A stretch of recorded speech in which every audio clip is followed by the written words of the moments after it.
అరికల్లే ఆయుధమయ్యినోడా కల్లును గనుగొన్న శాస్త్రజ్ఞుడా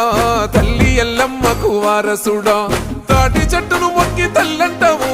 ఈత వరమే నీ ఇల్లంటావు మోగు ముస్తాదులే రెండు కళ్ళంటావు నీ వృత్తి కత్తి సామే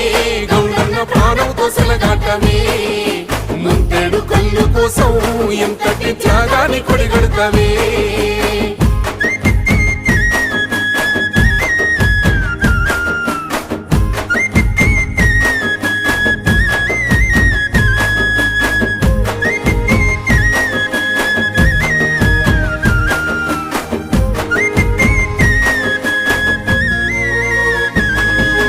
తాత ముత్తాతల కాలం నుండి వారసత్వమై వచ్చిన కొలువు శ్రమను నమ్మే గీత వృత్తిదారుడా లేనే లేదయ్యా నీకంటూ సెలవు